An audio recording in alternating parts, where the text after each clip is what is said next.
Good morning friends, welcome back to my channel Suma daily ব্লগে। তোমাদেরকে অনেক অনেক স্বাগত। যারা নতুন আছে তারা সাবস্ক্রাইব করে দিও, আর যারা পুরাতন আছে তারা অনেক অনেক ভালোবাসা দিও। আর আমার তরফ থেকে নতুন পুরাতন সবাইকে অনেক ভালোবাসা, অনেক অনেক ভালোবাসা। দেখো, সকালবেলা ম্যাগি নিয়ে এসেছি। আজকে তোমাদেরকে দেখাবো যে, নিশ্চয়ই থাম্বনেলটা দেখে বুঝতে পেরেছে যে 5টি কারণের জন্য আমাদের সংসারে কিন্তু উন্নতি হতে পারে। সবসময় একটা ব্যক্তির উপর কিন্তু ডিপেন্ড করে চললে চলবে না। সেটা হচ্ছে, তার জন্য ভিডিওটা দেখতে হবে। আর তোমাদেরকে আজকের এই রেসিপিটা দেখাচ্ছি। একটা হচ্ছে ভেজিটেবলস, যেখানে কোনো মশলাপাতি ছাড়া জাস্ট হচ্ছে 5 ফোড়ন দিয়ে আর সমস্ত সবজি, এখন শীতকালে প্রচুর সবজি পাওয়া যায়, সেই সবজিগুলো দিয়ে একটা কাঁচা লঙ্কা ধনেপাতা দিয়ে তারপরে কিন্তু একটা সিটি মেরে দিলেই সুন্দর একটা ভেজিটেবলস হচ্ছে তোমাদের তরকারি হয়ে যাবে। তারপর দেখো, এখানে একটু মলে গেছিলাম, সেখানে মেয়ের একটা ড্রেস কিনলাম। 30% অফ দিচ্ছে, 50% অফ দিচ্ছে। কেনই বা নেব না? তোমাদের এইটাই তো বাজেট। আমি যে জিনিসটা হচ্ছে তোমাদের এবার বলি। এবার দেখো, তোমাদেরকে যেটা বলছিলাম, আমার হচ্ছে মেয়ের হচ্ছে বার্থডে আছে 28শে জানুয়ারি, ঠিক আছে? আগে থেকে তোমাদেরকে বলে দিলাম। এবার হচ্ছে ওর জন্য একটা ড্রেস কিনতে হবে। যখন আমি দেখছি যে আমাদের বাজার কলকাতায় হচ্ছে 30% 50% অফ দিচ্ছে, কেনই বা নেব না?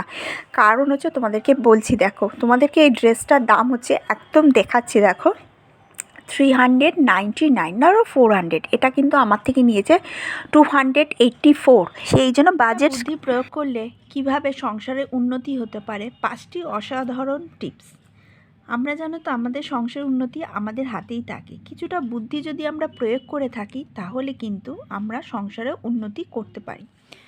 চলো ফার্স্টে তোমাদেরকে দেখাই যে কী জিনিসগুলো প্রয়োগ করলে বা কতটুকু কি সংসারের মধ্যে আমরা যদি সেটাকে গুছিয়ে নিতে পারি, বা সেই জিনিসটা যেটা খারাপ সেটা বাদ দিতে পারি, বা সেই যে জিনিসটা আমরা কিছুটা ইনভলভ করতে পারি, বা আমাদের নিজেদের কতটা অবদান আছে সেই জিনিসগুলো যদি করতে পারি, তাহলে কিন্তু সংসারের উন্নতি হতে পারে। দেখো, ফার্স্ট কি, ব্যাংক হচ্ছে আমাদের সব সময় কিন্তু একটা বড় ভূমিকা পালন করে। যে যেরকমই ইনকাম হোক না কেন, কেউ 10 পাক, 5 পাক, 2 পাক, যে যেটাই পাক না কেন, ব্যাংকের সাথে তার কিন্তু একটা সংযুক্ত থাকে। মানে সেই ব্যক্তিটির সাথে ব্যাংকের কিন্তু একটা সংযোগ থাকেই থাকে, ঠিক আছে? কারণ কি, ব্যাংক আমাদের অনেক কিছু উপকার দেয়, ব্যাংক আমাদের অনেক কিছু গিফট দেয়। এবার তোমরা বলছো গিফট কী জিনিস? হ্যাঁ, ব্যাংকে টাকা রাখবো, কিন্তু সেই জিনিসটা আমাদের কোনো উপকার দেবে না, তা তো না। চলো ফার্স্টে তোমাদের দেখায় ব্যাংক আমাদের কী দিতে পারে। দেখো, যদি আমরা একটা ব্যাংকে ধরো 10,000 টাকা জমা করলাম আর আমি কিচ্ছু জমা করলাম না, এই 10,000 টাকা, একদম সহজ ভাষায় বলছি, যেটা হচ্ছে একদম যারা প্রতিটা মধ্যবিত্ত ঘরের লোকেরা বুঝতে পারবে। দেখো, 10,000 টাকা জমা করছি, এই 10,000 টাকা যদি তুমি ব্যাংকে রাখো, তোমার সুদে আসলে হয়তো হয়ে যাবে। তুমি ধরো এই 10,000 টাকা 5 বছর তুললে না, কত হতে পারে বলো তো? তোমার তো মিনিমাম তো হচ্ছে 12,000 টাকা হবেই, ঠিক আছে?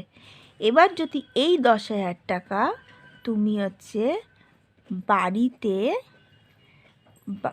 বাড়িতে রাখো, তাহলে তোমার কি এটা 12,000 টাকা হবে? আমাকে কমেন্ট করে বলো। হবে? কখনোই হবে না। তাহলে আমার লাভ কোথায় হলো? ব্যাংকে যদি আমি এফডি করে ব্যাংকে ধরো আমি 5 লাখ টাকা আমি রেখেছি। 3 মাস পর আমি সেটা হচ্ছে 7 থেকে 5,000 টাকা পাচ্ছি। 3 মাস পর 7 থেকে 5,000 টাকা এফডি করেছি 5 লাখ টাকা, সেটা 3 মাস পর আমি 7 থেকে 5,000 টাকা পাচ্ছি।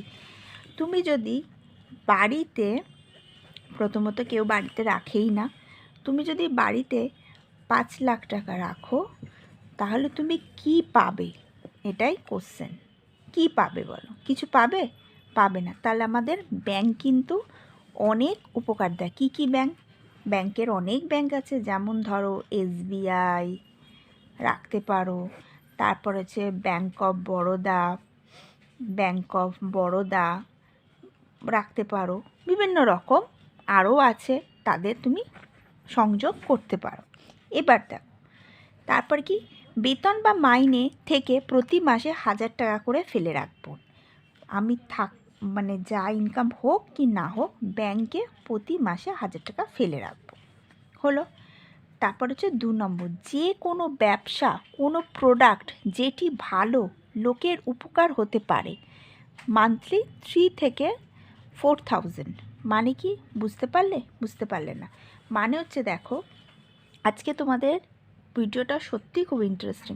যে কোনো প্রোডাক্ট মানে হচ্ছে বাড়ির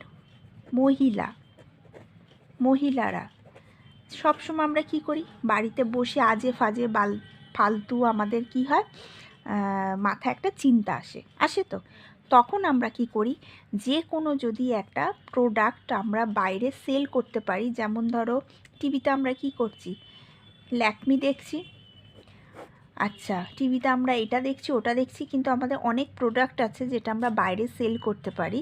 সেরকম যদি আমরা সেল করতে পারি, আমাদেরকে কাজও হয়ে গেল, হাতে টাকাও থাকলো, সংসারে উন্নতি হলো। মান্থলি আমি 3000 থেকে 4000 টাকা আমি কিন্তু ইনকাম করতে পারি।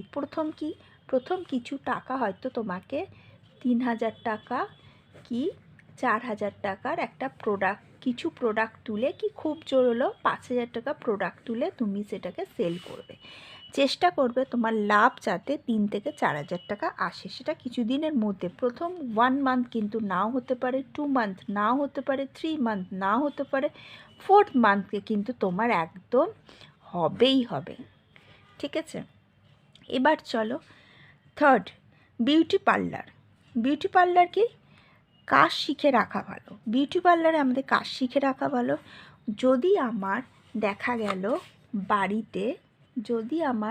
বাড়িতে একতলায়, আমরা ধরো দোতলায় উঠে গেলাম, একতলায় 1 রুম আছে, সেখানে আমি কি করতে পারি, যে আমার নিজের একটা ছোট্টখাট্টো পার্লার, বেশি হাইফাই না, জাস্ট হচ্ছে পাড়ার কটা কাকিমারা, মেয়েরা, বৌদিরা এসে আইব্রোটা করলো, হেয়ার ওয়াশ করলো, হেয়ার কাটিং করলো, ব্যাস, আর কিচ্ছুর দরকার নেই। জাস্ট হচ্ছে হেয়ার কাটিং, হেয়ার ওয়াশ, আর হচ্ছে আইব্রো, আর একটু ফেসিয়াল, এই 3টে জিনিস করলেই কেল্লা ফতে। মানে কিন্তু তোমার কিন্তু আয়ের রাস্তাটা উন্নতির দিকে হতে থাকলো। ঠিক আছে, এগুলো হচ্ছে ছোট ছোট টিপস, যেটা আমরা সংসারে কাজ করেই কিন্তু আমরা উন্নতিটা করতে পারি। তারপর কি, কম্পিউটার সব থেকে বড় জিনিস। দেখো, কম্পিউটার জানা ভালো, জেনে রাখা ভালো।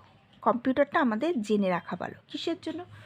কোনো মহিলা ধরো কি করছে, বাড়িতে বসে আছে, সে যদি কম্পিউটার জানে, কোনো মলে বা কোনো শপিং মলে বা কোনো হচ্ছে কোনো অফিসে বা কোনো ব্যাংকের অফিসের কাজে, যেখানে হচ্ছে ধরো অনেক সময় ব্যাংকের কাজ অন্য একটা অফিসে, বা যে কোনো কাজে কিন্তু সেইগুলো কাজে লাগতে পারে। খুব জোর হলো কিন্তু মান্থলি তাকে 8000 টাকার থেকে 9000 টাকার কিন্তু স্যালারি সে পাবেই। বা হচ্ছে কোনো সোনার দোকানে, সেখানে কম্পিউটার অবশ্যই জানতে হবে। তো এই সব জিনিস যদি জেনে রাখতে পারো, তাহলে কিন্তু তোমাদের সংসারে উন্নতি হবে। আমরা কেন পিছিয়ে থাকবো? আমাদের সংসারে যা স্যালারি আসছে সেটাও নিজেদের কাজকে এগোতে হবে। সবসময় পায়ের উপর পা দিয়ে বসে থাকলে হবে না, বুঝতে হবে যে আমি কী কাজটা করতে পারি, কেন আমি এটা করব। দেখো আমার ক্ষেত্রেই বলি, আমি যে ইউটিউব করছি, আমি যে তোমাদের সাথে কিছু জিনিস শেয়ার করছি, এটা হচ্ছে আমার কিন্তু, দেখো আমি চাইলে, দেখো আমি তোমাদের দেখাচ্ছি প্র্যাকটিস। দেখো আমি কম্বল আছে, আমি লেপ কম্বল নিয়ে শুয়ে পড়তে পারি। এখন ঘড়িতে কটা বাজে দেখো, এখন বাজে 6টা বাজতে ঠিক 15 মিনিট বাকি। আমি কিন্তু করতে পারি, কিন্তু আমি কেন করছি না, এটাও আমার একটা কাজ। যদি কিছুটা আর্ন হয়, যদি তোমরা যে ভালোবাসাটা আমাকে দাও তার দরুন যদি আমি কিছু আর্ন করতে পারি, তাতে তো আমার সংসারে একটা ছোট্ট বাচ্চা আছে, কাজে লাগতেই পারে। দেখো, টাকা এমন একটা জিনিস না, টাকাকে শো আপ করার জিনিস না। টাকা যদি সবার ঘরে থাকে না, না কোনো কাজে লেগেই যাবে। কিন্তু নার্সিং ট্রেনিং, এইটা খুব ইম্পর্টেন্ট জিনিস। কোনো মেয়েরা যদি আগে থেকে নার্সিং ট্রেনিংটা নিয়ে রাখতে পারো, তাহলে ভীষণ উপকার পাবে। অ্যাটলিস্ট কিছু না হোক, একটা সামান্য আশেপাশে কোনো ভালো একটা নার্সিংহোমে যদি নিজে দেখো লোকের সেবাও করা গেল, আর সেই জায়গায় নিজের হচ্ছে কিছুটা আর্নও হলো। তো আমার বক্তব্য, এই 5টি টিপস হচ্ছে খুব ঘরোয়া মেয়েদের, বউদের জন্য, যারা হচ্ছে যদি পারো তো নিজেরা নিজেদের মতন গুছিয়ে বেশ নিজের সংসারটাকে আরও উন্নতির দিকে করতে পারবে। ভিডিওটা ভালো লাগে লাগলে লাইক শেয়ার সাবস্ক্রাইব করো, আর অবশ্যই কমেন্ট করে বলো এই 5টা টিপসের মধ্যে কোনটি তোমাদেরকে খুব ভালো লাগলো, ঠিক আছে? আমাকে কমেন্ট করে বলো, ঠিক আছে? আবার একটা নেক্সট ভিডিওতে তোমাদের সামনে দেখা হচ্ছে।